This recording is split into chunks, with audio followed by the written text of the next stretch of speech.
আমার এই রাজ্যে দেবাদিদেব ভিন্ন অন্য কোনো দেবদেবীর পূজাকে নিষিদ্ধ। তোমার এই শহর আছে অন্য কোনো দেবদেবীর পূজা বেশি হতো না? তাকিয়ে দেখো, তাকিয়ে দেখো মহারানী সুদশা, তোমার এই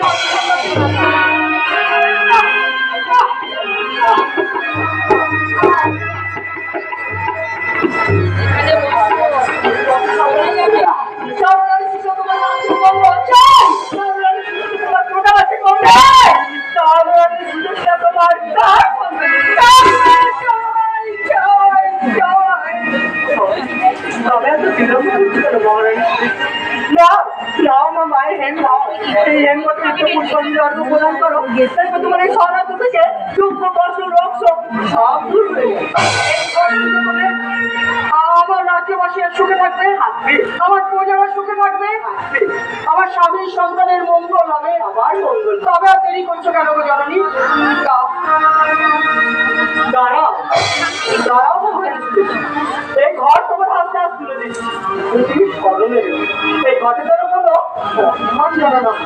তাহলে কিন্তু এই গোটা সাম্রাজ্য জীবনের কোন দিক থেকে কেউ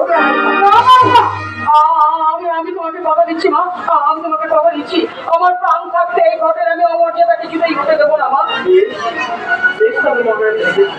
না আমার মায়ের যেমনি ঘর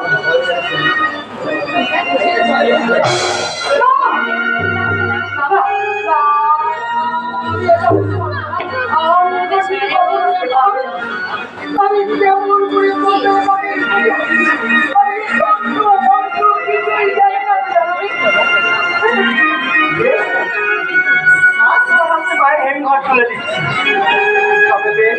আমার কণ্ঠের সাথে কণ্ঠ মিলিয়ে মায়ের মূলমন্ত্র উচ্চারণ করো।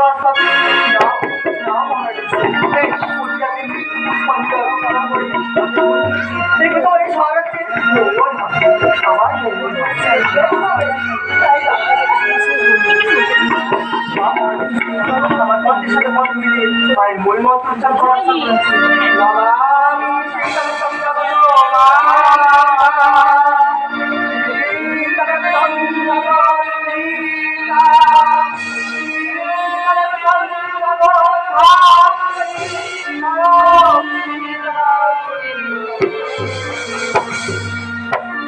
শুক্ল পঞ্চমীর সুনীল আকাশ একবারই চাঁদ পৃথিবীকে আলো দিয়ে রেখেছে। নিশীথের অন্ধকারে রাজ্য পরিভ্রমণ করে ধীরে ধীরে প্রাসাদের দিকে গমন করছি। কিন্তু এই অসময় এত রাতে হরগৌরীর মন্দিরে প্রদীপ জ্বলছে, শঙ্খধ্বনি হচ্ছে। কে মন্দিরে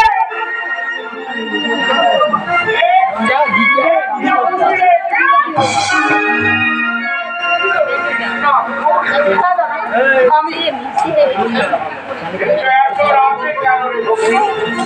আর কিছুক্ষণের মধ্যে তখন প্রকৃতি প্রভাত ঘোষণা করত। প্রভাতের সাথে সাথে গঙ্গা স্নান ছেড়ে রাশিকৃত বিল্লপত্র পুষ্প নিয়েছে হরগৌরীর পায়ে নিবেদন করছি, প্রাণ খুলে তোকে আসি।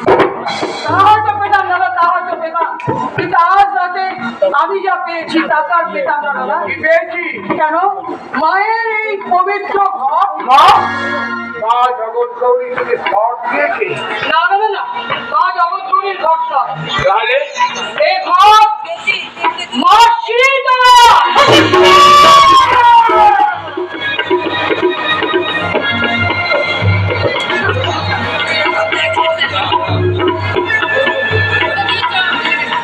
শীতলার ঘর, শীতলার ঘরকে বুকে জড়িয়ে ধরে স্বামী সন্তান সংসারে মঙ্গল চান, রাজ্যবাদী মানুষের কল্যাণ চান।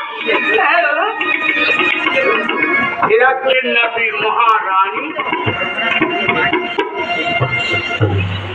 রাজার কাছে নগণ্য পূজা যদি কোনো অন্যায় করে তাকে ধরে নিয়ে এসে শাস্তি দেওয়া হয়। হয় অন্ধকার কারাগার, না হলে প্রাণদণ্ড।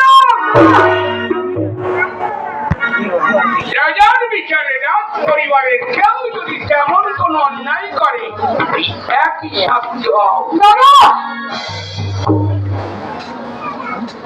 এই ঘরটা দে, না